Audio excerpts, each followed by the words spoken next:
Добър вечер на всички, добре дошли. Къде са аплодисментите, само не чувам. Поводът да се съберем тази вечер е част от новите инициативи, които в фен-клуба решихме да правим, които са така качествено различни от нещата, които са правени до сега. Започнахме с дебат. Сега по случай 11-та ни годишнина на фен-клуба решихме да направим така събитие, което е посветено на преживяванията, които са имали феновете, българските фенове, които са били на мачове на Арсенал на FA. И също така накрая ще завършим с обзор на 11-те спечелени финала. Трябва да измисля да кажа нещо, но ми е малко трудно. Така че първо нека да поканя първия ни гост. Това е Чавдар, който беше на матча с Уиган, който така ще разкаже неговите преживявания. И преди да излезе той, само да ви кажа, че мислихме да го направим това събитие в края на сезона, но няма да е актуално, защото най-вероятно тогава Арсенал ще имат вече 12 купи, така че... Споведай, Чавдар.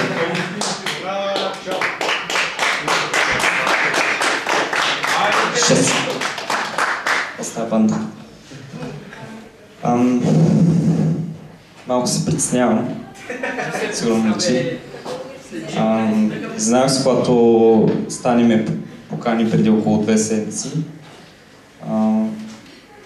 Първият ми въпрос беше: добре, какво ще правя? И така каза ми: ще разкажеш за полуфинал с Уиган, ще подгряваш Насо Русков и Бой Борисов. Викам: много яко. Чувствам се малко като Дичо от D2 на концерта Металика в Каварна в момента.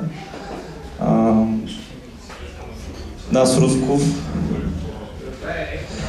който сигурно е бил на повече мачове на живо на Арсенал, отколкото аз съм гледал по телевизията, и Боби Борисов, който малко знае така за английския футбол, малко така мъничко.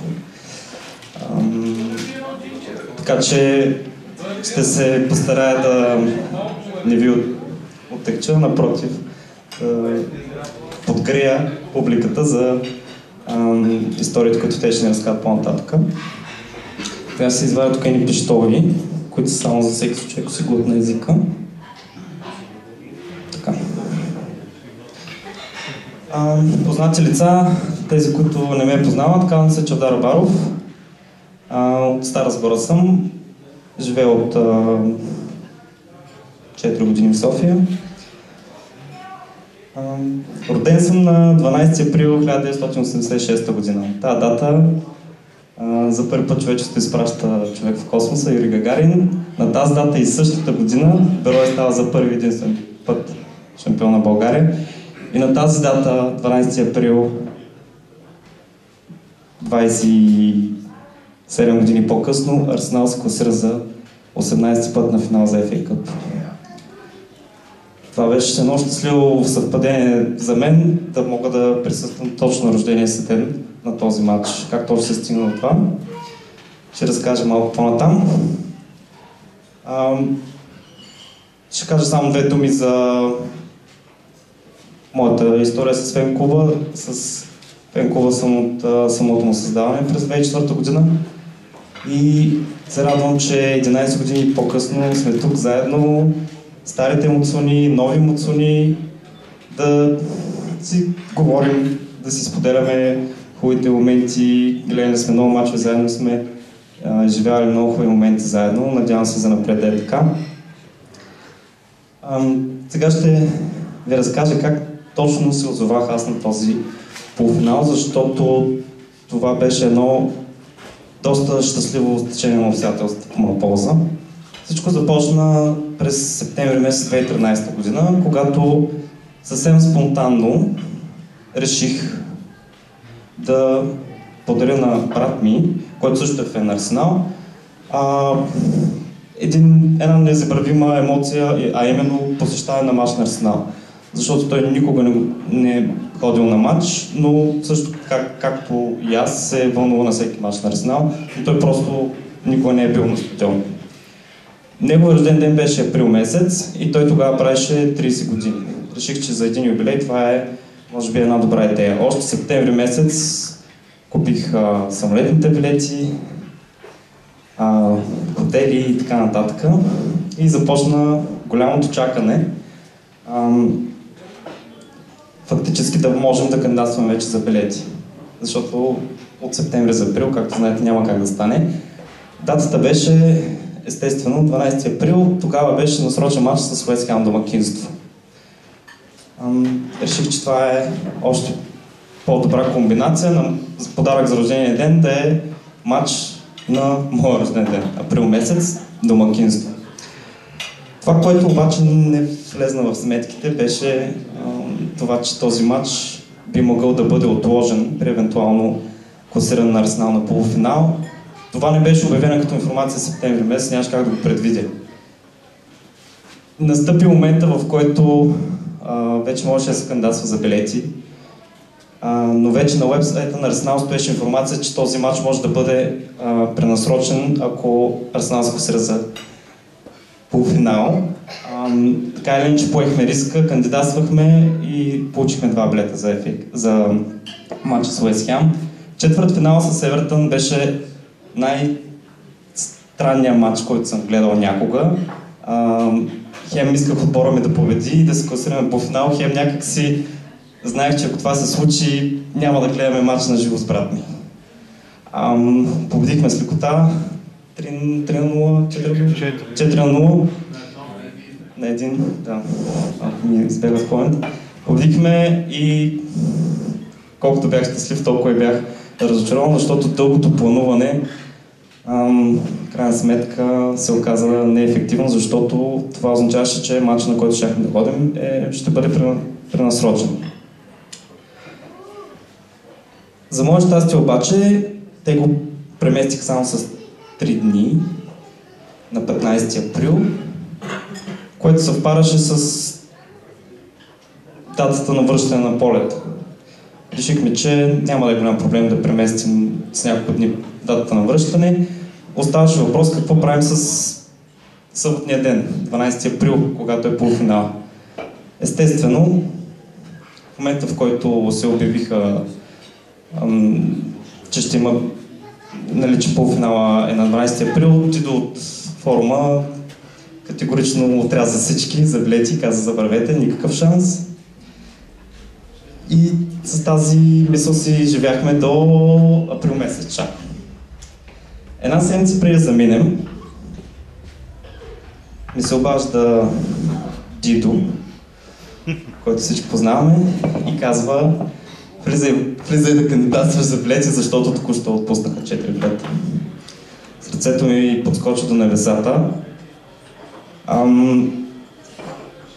Брат ми също е член на фен-клуба, но аз знаех, че при една евентуална подредба по точки той няма да успее. Въпреки това аз кандидатствах и в крайна сметка не знам колко е била общата бройка, но аз получих един билет и още мисля, че 2 билета, мисля, че бяха отпуснати общо. Това означаваше, че аз имам един билет, брат ми няма. И с тази мисъл заминахме за Англия. Това обаче, което брат ми не знаеше, че неговия подарък за рождения ден ще бъде на 100% пълен, защото един ден преди да замина успях да намеря още един билет за полуфинала, който ми излезна малко скъпичко, но мисля, че си струваше в крайна сметка. До последния момент брат ми не знаеше, че съм взел билет, което пък беше още по-добре. Стигна се и вече до самия ден на матча, 12 април. Аз, както вече споменах на няколко пъти, бях също така и рожденник. Емоцията беше наелектризираща още от сутринта, защото хората ме поздравяват, знаят къде съм, пожелават успех. Телефона звъни, аз се вълнувам повече за мача. И така, имахме среща с Ачо, който мисля, че познавате повечето, в Лондон, в един пъб, да ни даде билетите. Там получих този заветния билет, който беше допълнително закупен от мен. Показах го на брат ми, той много се изкефи и всички заедно почнахме да се подгряваме за мача. Здраве! Тъй като бях рожденик, нямаше как да се мине без няколко гинеса на моя сметка. Те няколко гинеса станаха доста повече по едно време и така нататък, но както и да е, това е друга тема. Доволно подчерпени и подсилени с няколко гинеса на човек, тръгнахме към Уембли. Самата обстановка пред самия стадион не се различаваше особено от други, на които съм присъствал в мачове в Шампионската лига, гостуване или пък домакинство на Арсенал. Но за сметка на това, в момента, в който пристъпихме прага на Уембли, се усещаше една наелектризираща атмосфера, която с нищо друго не бих могъл да я сравня. Бил съм на няколко мача на Арсенал на живо, Шампионска лига, домакинства, но това, което е усещането, което е на митичния стадион Уембли, е невероятно. Първото нещо, което ми направи впечатление, ние бяхме от тази страна, ако си представиш това стадион, ние бяхме от тази страна, бяхме до феновете на Уигън. Направи ми доста лошо впечатление, че половината от трибуните на феновете на Уигън бяха празни, което малко ме разочарова, защото феновете на Арсенал, които са извън Англия, като мен, брат ми и други момчета от фен-клуба, които бяха там и не можаха се докопат до билети, се борят с зъби и ногти за всяко свободно място, техният отбор се е класирал и те дори не успяха да си изкупят половината квота. Гледам, че всички гледат мача зад мен. Толкова ли е скучно. Самия матч, честно казано, аз нямам много спомени от него, защото когато си наживо, човек се преживява емоцията, усещането от публиката и да си призная, на следващия ден, като изгледах репортажа от матча, имах чувство, че едно не съм бил на този матч. Самия матч почна доста нервно за нас. По принцип бяхме по-добри отбор със сигурност, но имаше едно-две положения, които пропиля. Уигън бяха, както очаквано, безкрайно слаби. До момента, в който не се стигна до абсурдната дъспа, която съм виждал аз при живота си на живо и не само на живо, може би по телевизията, когато, както спомняте, Мерти Закър направо отнесе един играч на Уигън с непремерена подсечка и това резултира в дъспа за тях. 1-0 за Уигън и в този момент аз си представих как Уигън се затварят, Арсенал почва да пропускат положение с положение, сейм-аут, отпадаме, прибираме се с увереност в България и този матч съм да го забравя за цял живот. Направо всичко ми премина на лента. Слава Богу, не се случи това, ние почваме да натискаме и то доста успешно. Гипс имаше едно доста хубаво положение, мисля, че града или вратаря извади, не си спомням, така ли, че беше в далечния ъгъл, не го видях много добре, но ако мога така се разрив, гол се печеше и това се усещаше от всички хора на стадиона. Мерти Закър се реабилитира от своята постъпка, като вкара така важен изравнителен гол. Когато това се случи, предполагам, много от вас са били на мачове на живо и знаете какво означава един стадион да изригне, но повярвайте ми, Уембли просто щеше да се срути. Целият стадион избухна и феновете на Арсенал просто не знаеха къде се намират, защото усещаха как, ако не влезне гол в следващите 5 минути, това ще е край на мечтата за още един финал. Поправете ме, ако греша, мисля, че 86-та минута карахме изравнителния, там някъде, нали? Към края на матча. Останалото го знаете, в продължението също имахме още едно добро положение на Окслейд. Дуспите имахме късмета да са в нашия ъгъл, да ги видим, така се каже, отблизо.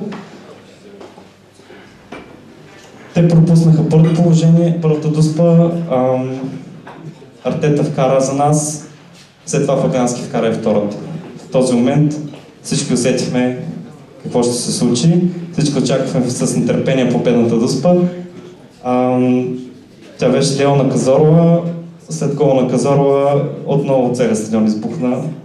Беше неописуемо. След мача интересното, което беше, че всички фенове на Арсенал, с които се разминахме, ни поздравяха за победата. Ние също ги поздравяхме за мъжката игра.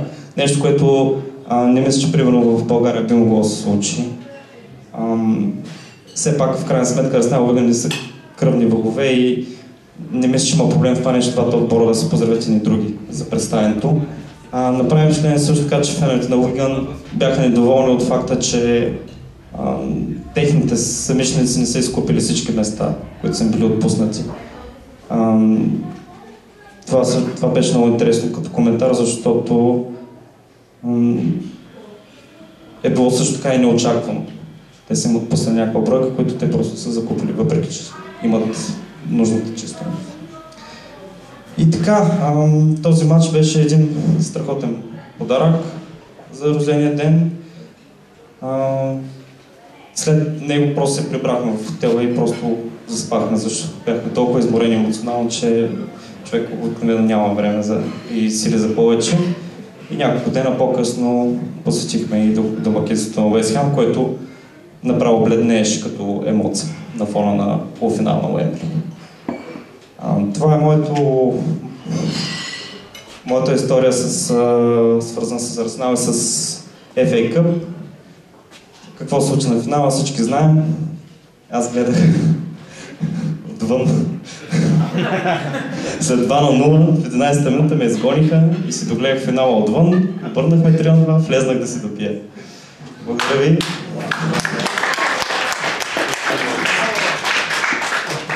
Наистина беше така. Аз единствено се сещах за Чаво, че няма бира и му го снабдявах с бира. Но така, след тази история ще помоля следващия ни гост, ще ни пренесе малко по-назад в годините, защото той е бил на доста любопитни мачове. Също така и други дуспи са били точно пред сектора, където е бил той, но ще го оставя той да разкаже. Насо Русков.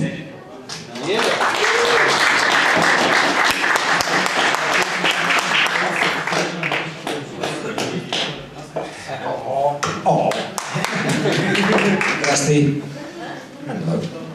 Така, чай да ви дам тук да си разглеждате, да говоря една доста ценна книга, която тя е за Англия, рядко издание, обаче аз я грабнах като малък, тя само за FA Cup и тогава беше по повод 100-ния финал, това е 81-а, така че, hey, I'm old. И така, интересното в нея е, че има за всеки един финал оригиналните статии, които са преснимани от вестници, като например Хитлер печели изборите, Арсенал пада 2-1 от Нюкасъл с много нечестен гол. И така. Така че тия може да си ги гледате, за когато после да ми върнете книгата.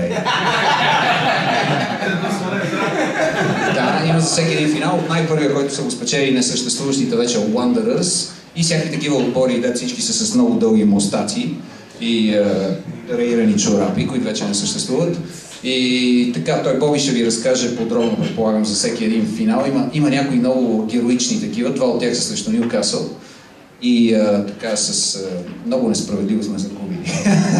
Естествено, че така ще кажем. Иначе FA Cup, аз, когато бях по мое време, FA Cup сега малко по-девалвирал турнир. За щастие последните години си връща славата и реномето, както се стараят, виждам, да върнат реномето и на другата купата на лигата, но е трудно предвид Шампионската лига и Премиершип, това вече е паразит, защото реално това е първа дивизия. Нека да не забравяме, че преди 1992 също имал някакъв 100 години футбол и като кажат, нали, най-голямата загуба на Арсенал в Премиершип ми става малко смешно. И така, FA Cup беше винаги в събота, сега даже ги правят неделя, което е нарушаване на традицията. Беше в събота в 3 часа матча, естествено, както и всички други. Но той започваше с страшен билдап още сутринта по BBC, тогава имаше BBC 1 и 2. И ITV се появи и после Channel 4. Но Почнаха от сутринта с хеликоптери как пренасят отборите към стадиона, голямо вълнение, репортажи, това беше само един път в годината. И винаги всички футболисти, когато даваха интервюта, разказваха: моята мечта беше да стана футболист и да вкарам победния гол в FA Cup Final. Никой не е казал нещо друго, че иска да спечели Европейска купа или нещо, винаги това беше. Затова имаше скандал години по-късно, когато не си спомням кой пръдил. Мисля, че Кевин Дойл каза, че за него FA Cup вече въобще. Той без това няма да спечели. Така че и така, някъде горе-долу първия, който съм ходил за FA Cup, трябва да е сезон 82 и 3, когато ние бяхме потресаващо слаби. Обаче, в смисъл сега, ако си мислите, че нещо е кофти, тогава ние свършихме на 10-то място и бяхме много такъв отбор, как да кажа, ексцентричен. Примерно бием Астън Вила 6-2 на Вила Парк, след това падаме много на един от Нотс Каунти на Хайбери, такъв тип отбор, никога не беше скучно, особено на трибуните.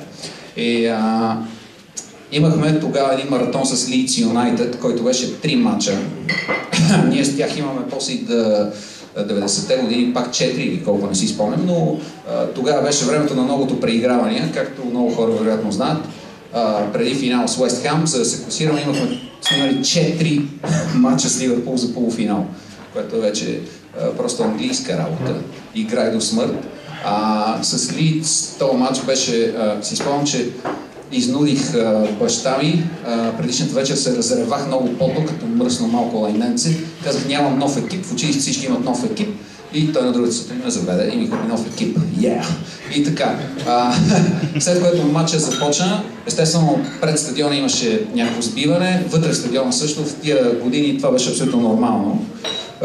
И да има фенове на другия отбор в твоя сектор, защото зад вратите секторите се влияше директно, просто отиваш, даваш 2 паунда и вече си вътре. И докато се напълни. Пък седалки имаше само от двете страни, тези по-продълговете на стадионите. Някои стадиони дори по-lower league почти нямаха седалки. И по-криви да не говоря. Някои имаха дървени, като Брадфорд. И с Лийдс Юнайтед първия матч, който си спомням, фантастичен, невероятен 30 метров прехвърлящ удар на нашия халф Питър Николас, само че в нашата врата. И такова, вау, всичко някакво замълчахме за малко така, what a goal! Нали следващия момент, обаче и Лийдс се кефа, да. За щастие, веднага след това човек с натрапващата се на очи Клафюр Алън Съндърланд, той беше така един облак, изравни моментално. И така свърши матча, като най-интересното беше, че след него имаше доста гонене, мятане на тухли и така нататък. Ние докато се прибираме, това се случваше. След това имахме преиграване с Лийдс, те тогава бяха втора дивизия, те не бяха първа, втора, трета, четвърта. Беше някакъв адски студ, си спомням, че ходихме, и имаше продължения и те ни вкараха гол в продълженията. Ние така, както казвам, не играхме много атрактивен футбол. Играхме с един зелен екип. Ти имаш такава фанелка, да. И аз имахме си изгубих зелен, тъмно-синьо и зелен, който всъщност беше доста стилен, много странен. И ни поведаха и си спомням, че в последната минута на матча Греъм Рикс, който години по-късно беше помощник треньор в Челси, и го затвориха, ако не се лъжа, за педофилия.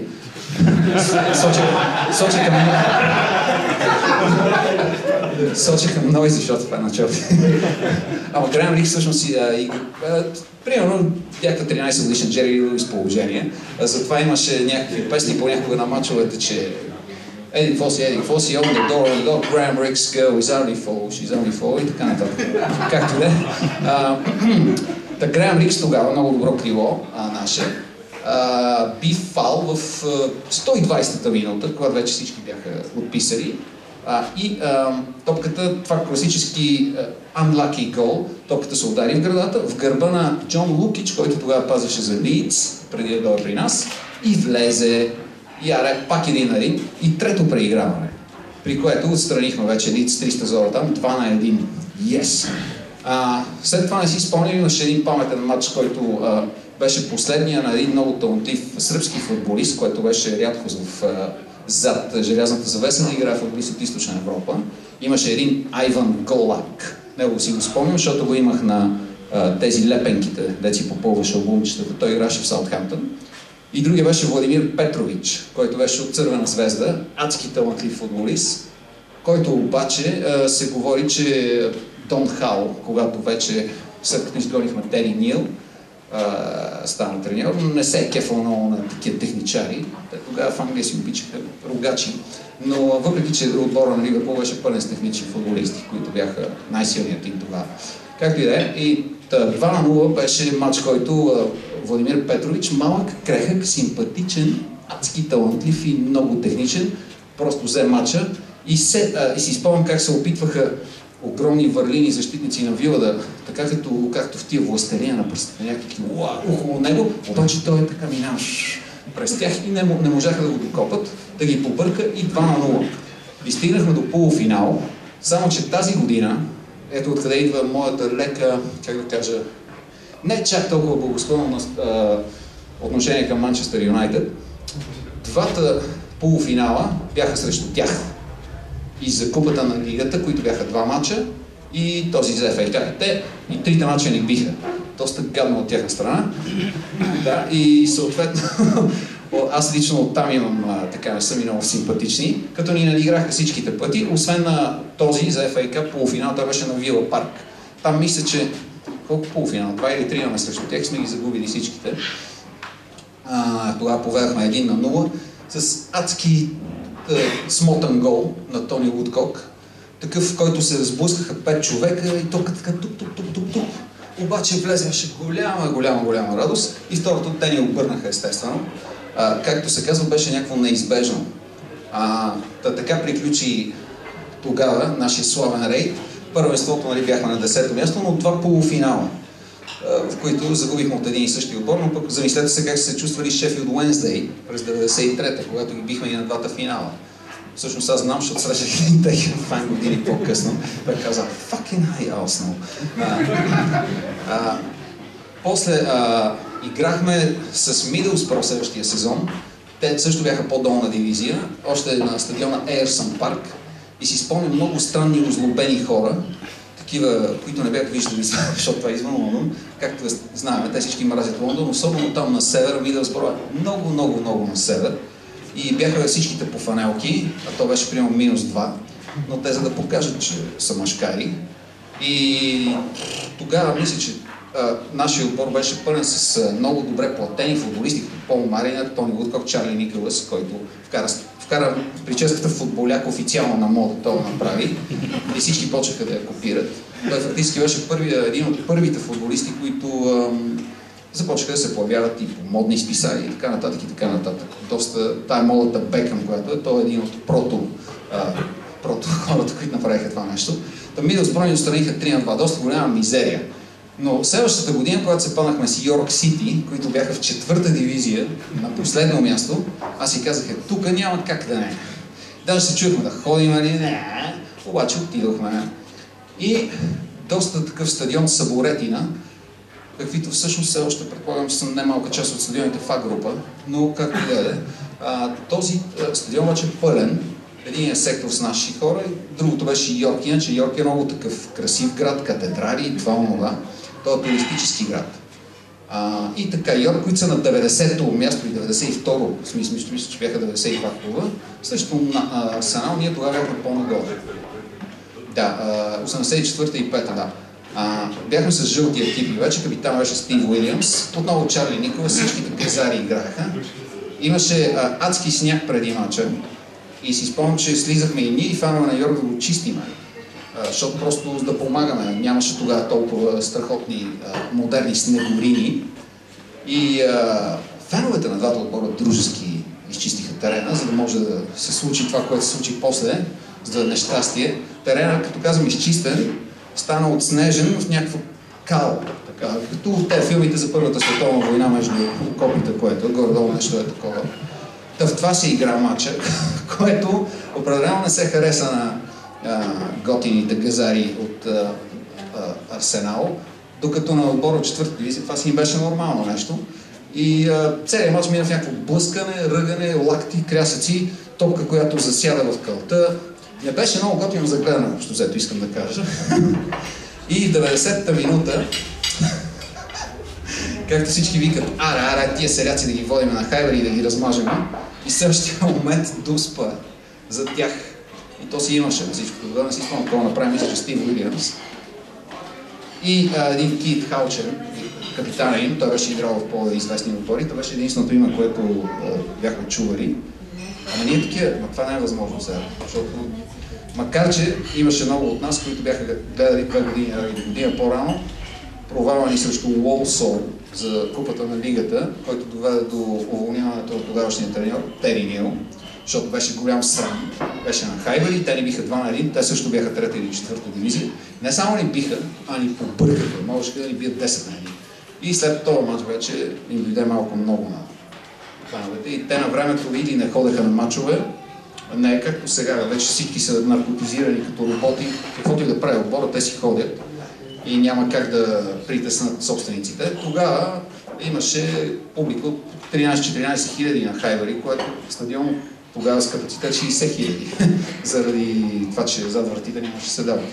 Така че си личеше, когато хората не са много доволни. Както и да е. И въпреки, че сме гледали това готино шоу, авангардно срещу Уолсол, сега срещу Нью-Йорк си викаме, surely not again. Обаче те вкараха дуспата и не съм чул по-зверски рев никъде, никога на концерт на Slayer, никъде. Просто такова нещо.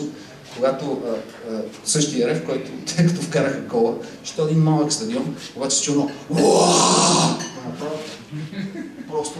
И след адски, а ти не можеш да отида нереално, защото, нали, а особено като си по-малък, аз бях тогава съм бил колко на 12-13 години и е такова, това не може така, те са по-слаби, трябва ние да бием това. Някакси главата ти, някакси неща да го приема. Обаче и ни отстраниха доста голям срам. Това са повечето от тези по-старите ми славни спомени за FA Cup. Както виждате, едни от най-знаменитите мачове на Арсенал, само че от гледна точка на другия отбор. Иначе това, което върви сега, това са дуспите вече, като чери. Като гледам и това е последната. Да, има още, да. Този финал вече беше някакси като апогей на нашата вражда с Манчестър Юнайтед, защото знаем, че естествената ни вражда е с нашите скъпи приятели от Тотнъм Хотспър. И има и други лондонски отбори, с които никак не се обичаме, като например Уест Хам, които най-вече това е между привържениците, тъй като те обичат да си играят с нощчета. Иначе не е на футболно ниво това. И така. Но тук вече се беше изградил адски голяма, тъй като години наред единственият отбор, който се опъваше на Man United, които, както знам, бяха свикнали да си печелят титла след титла, да не им дават, мисля, че имаше 2 дуспи срещу тях на Олд Трафърд за 15 години и така нататък. И изведнъж се появяват нахалните Арсенал. Те адски много ни намразиха, както и ние тях, и това, както си спомняте, бяха доста вълнуващи години, както самия Рой Кин казва. Ако има един матч, за който мога да се върна, това ще бъде Арсенал Юнайтед от уния години, защото това бяха наистина яките мачове. А и такива лидери като Кин и Виера вече почти няма. Аз не виждам много, освен, примерно, Яя Туре или Ван. Както и да е. Предишния сезон имахме полуфинал с тях, на който ходих на Вила Парк. И това беше, нали, сезон, в който бяхме непобедими. И на този полуфинал вече си спомням, че Арсен не пусна на Ри, а можеше. Пусна доста равностойно попълнение, Алиадиер негово място. Окей, нали, смисъл, Юнайтед бяха слаби, ама чак толкова. Нали? И въпреки това, си спомням, че някъде първите 20 минути ударихме 3 гради. Преди матча си спомням, че отивайки към стадиона имаше адска омраза и просто вървейки отстрани фановете на Юнайтед се чудаха на кой да скочат. Като преди много си избираха някакъв тотален бълък с детето си, примерно. И за да му говорят отстрани да върват и така. Но въпросът е, нали, как се казва, може да с нож атмосферата да... И те страдаха този сезон. Ние адски блестящо играме и си спомням, че с горе-долу 1-2 удара. Те имаха един удар на скол, с който ни биха. След това той направи доста груб фал срещу Реяс, такъв от неговите типичните, дето винаги си ги оправдавали с изречението той не го прави нарочно с лоба, той просто he can't tackle. И Но после всички бяха, те Юнайтед го искаха повече. Истината е, че Арсенал се поизлигариха малко и изпуснаха страшно много положение.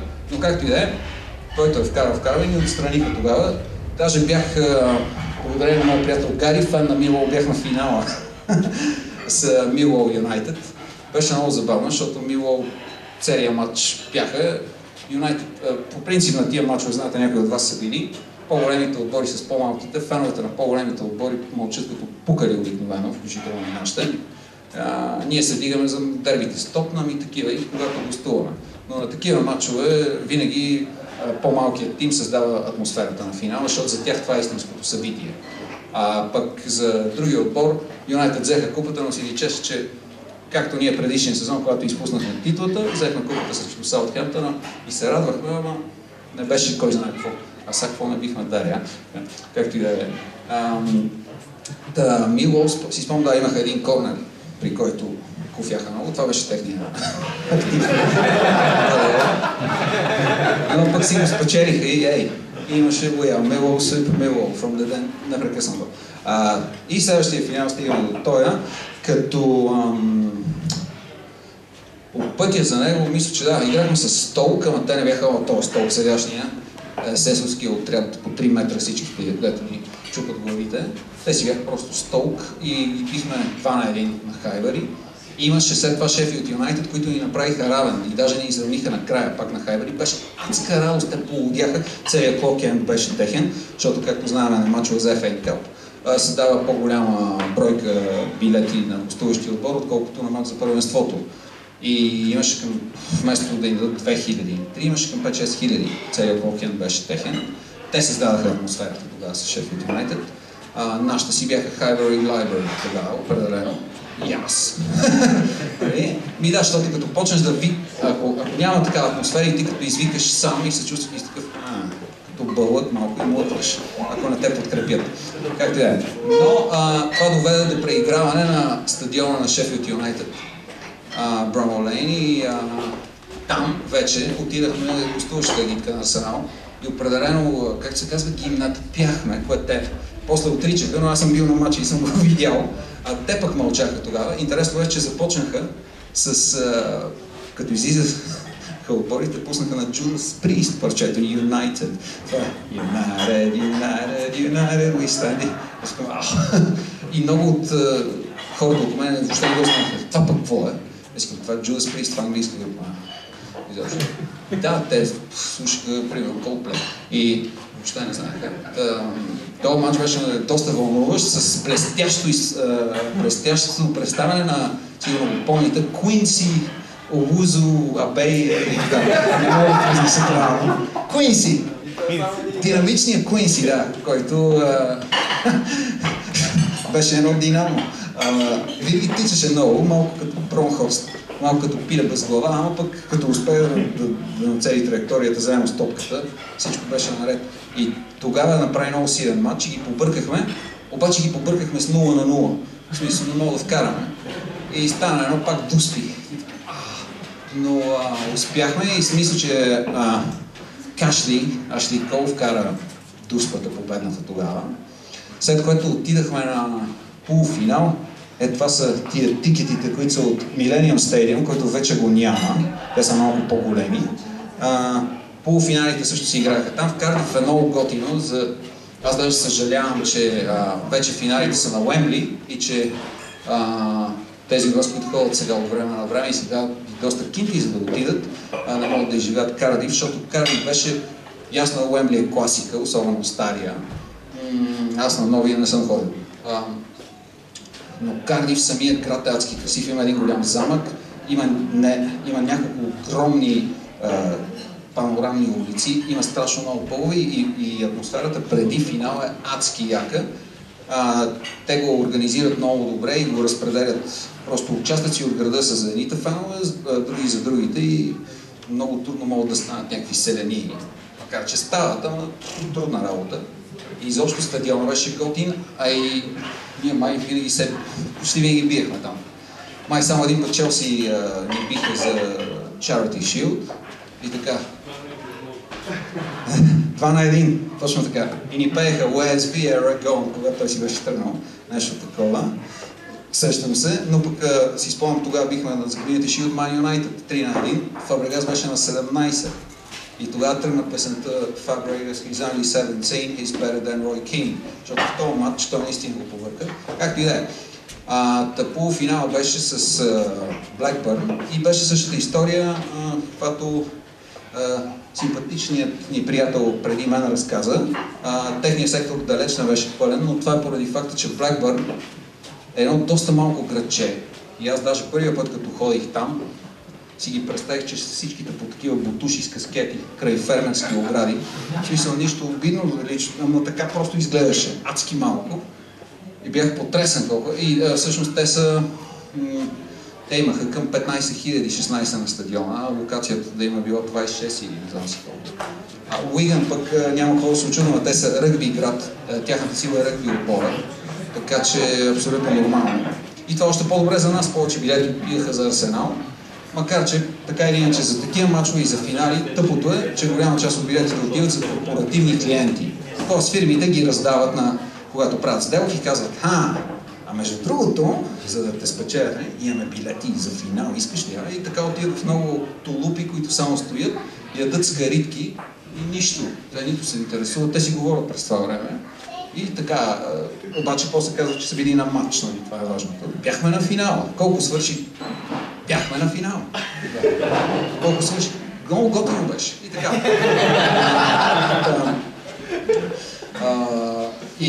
Полуфинал с Blackburn си го запомнихме с това, че играха адски грубо срещу нас. Пак им вкарахме 3 гола. Тогава симпатичният ни Робин Ван Перси направи силен матч. И не си спомням дали Роби Савич е играл тогава или някой от типичните и известни със своите вежливи и нежни действия на терена